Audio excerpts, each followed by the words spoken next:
Right now, the biggest story in college football is what is going on over at Iowa State. After an investigation, the Cyclones recently busted their starting quarterback for gambling, and I guess he even bet on one of their own games. This is all according to sources right now, but this could be really bad for him. This could be the end of his college career, and probably is the end of his Iowa State career. It's really sad because at one point, Hunter Dekkers was an absolute superstar. He's arguably the best Iowa high school football quarterback ever, was one of the top recruits in school history, and after last season was supposed to get better this year and hopefully be in the NFL soon. Unfortunately, that is probably not going to happen. And in today's video, we're going to take a look at the rise and fall of Hunter Dekkers. We're going to go through his star-studded high school career, his meteoric recruiting rise, his time at Iowa State, and what is going on with all this gambling stuff. But before we get started, quickly be sure to leave a like if you want to support today's video, subscribe if you're new and love college football content, and let me know what player, team, topic, or situation I could cover next. Now, let's get started and talk about what happened to Hunter Dekkers. So going back in time, the best Iowa high school quarterback in recent memory is probably J.J. Cole, and before that, you had Max Duggan in 2018.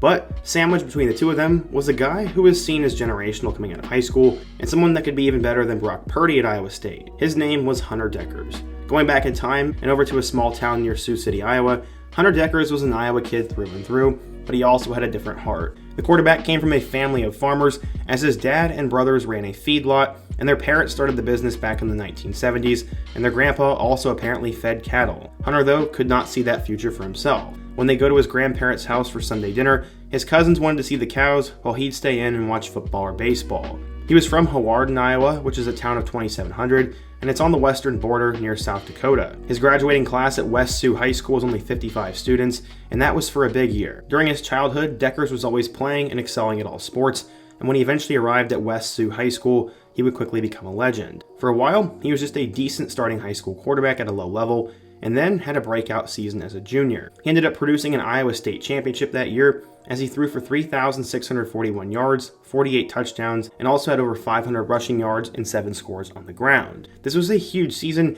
but it would not put him in the recruiting world. West Sioux played in Class 1A, which is one of the lowest levels in Iowa. The 3 schools that offered Dekkers after his season were South Dakota, Northern Iowa, and eventually South Dakota State.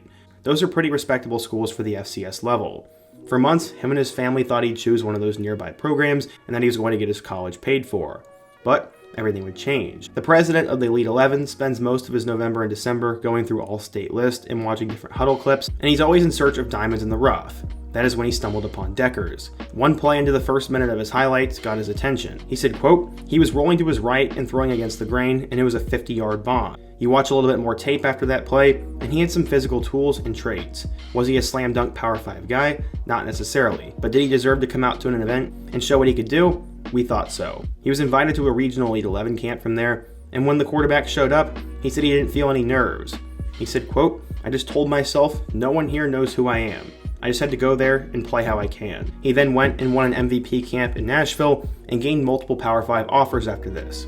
It would also change his life, and his family had no idea how to deal with it. His mom said, quote, "We weren't familiar with this process. When you come from a very small town farming community, that's not something normal.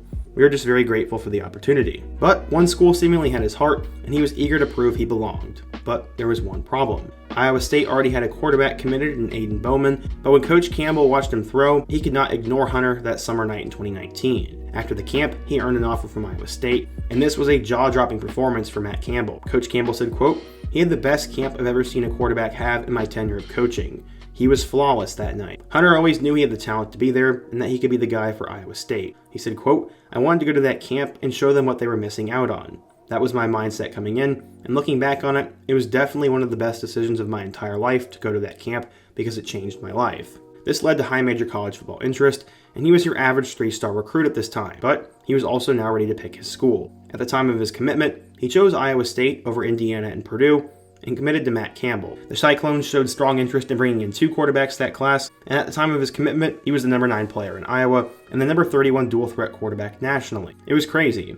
He went from a guy with only FCS offers who was pretty much unranked to now an Iowa State commit who would eventually become a 4-star player. He set all-time Iowa high school records as he passed for 10,628 yards and 126 touchdown passes. He also ran for over 1,200 career yards and became the only Iowa high school football player to record consecutive years with 4,000 all-purpose yards. He also achieved all-state honors in football, basketball, and baseball, and he was absolutely insane. He hit at .509 in baseball and also had a .4 ERA. He drained 271 career three-pointers and became his high school's all-time leading scorer. He was absolutely a huge deal, and in between football workouts and baseball games, he was invited to the finals of the Elite 11, became the highest-ranked recruit in Iowa State's 2020 class, and also the top quarterback commit ever for them. He was totally a huge deal, and someone who could be an NFL player down the road. According to 24/7 Sports, Dekkers was listed as a 4-star recruit, the number 8 dual-threat quarterback, and the 230th best player in the class of 2020.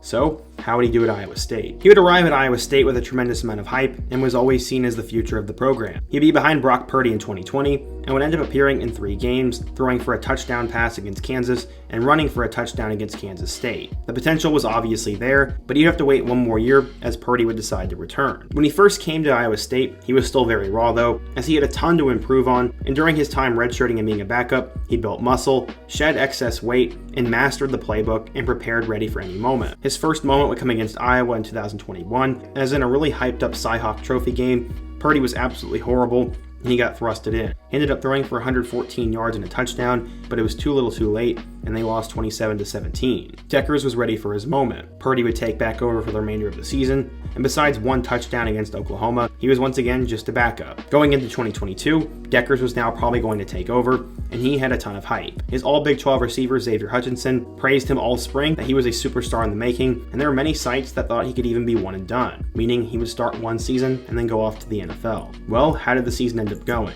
It started out strong as he had nearly 300 yards and 4 touchdowns in a Week 1 win over SEMO, and then made recent history for them as he upset Iowa in the Cy-Hawk game. After that, he combined for 4 touchdowns against Ohio, and he was off to a meteoric and blazing start. Unfortunately, he come back down to earth. Iowa State would struggle to execute as they lost to Baylor, Kansas, Kansas State, Texas, and Oklahoma. His worst performance was against the Sooners, as despite throwing for 300 yards, he had 3 picks in that one. His lone win the remainder of the season would come against West Virginia, as he threw for 219 yards and 2 scores. After that, he threw 3 picks in a loss to Oklahoma State, couldn't get things going against Texas Tech, and then got absolutely blown out 62-14 by TCU. While Dekkers did throw for a decent amount of yards, Iowa State ended up missing a bowl game after starting out 3-0. He passed for 3,044 yards with 19 touchdowns and 14 picks. Obviously, he was going to need to cut down on turnovers, start executing at a higher level, and win games if he wanted to make it to the NFL and be an Iowa State legend. He was preparing for that for 2023, but then a couple days ago, an absolute bomb dropped. He was apparently accused of placing bets on 26 Iowa State sporting events,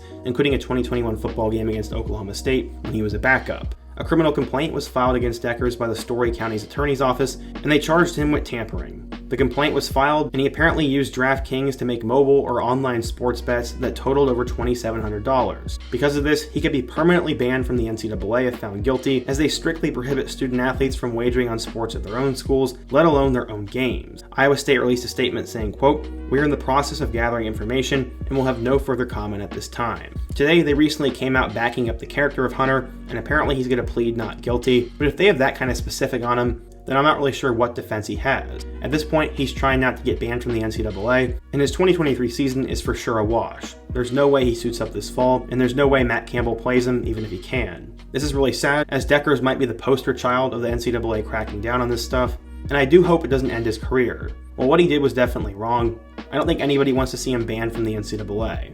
That may happen, and in that case, what is Iowa State going to do? There are 2 options. The first guy at quarterback is Rocco Beck. He was a 4-star recruit coming out of high school and played in 3 games in relief of Dekkers last year. He's the only Iowa State quarterback with FBS experience, but honestly, that's sort of the boring option, and the guy that everyone now wants to see is JJ Cole. As I said earlier in the video, Cole is also a high school legend, as his dad is the one who does the Cole's kicking camps, and he's one of the most decorated Iowa high school quarterbacks ever and was a huge recruit. With new offensive coordinator Nathan Scheelhaus, Cole got a chance to enroll early and start to learn the offense, and he might get a chance to play much earlier than expected. The last time Iowa State had a true freshman quarterback play, it was Brock Purdy, and you could say that worked out pretty well. Honestly, this is really sad though. Dekkers has an insane and pretty crazy and inspirational story to get here. Started out with a good foundation last year and looked like he could put it all together in 2023 and potentially make the NFL. Now everything is in jeopardy, and I just hope for the best for everyone involved. And if any information I say in this video is wrong, then I apologize, as I have no idea what will come out later. Right now though, it's definitely sad, and let me know your thoughts down below. Before you go, don't forget to also leave a like, subscribe if you're new, and check out all my other videos on the end screen. I hope to see you guys again soon, but until next time, peace.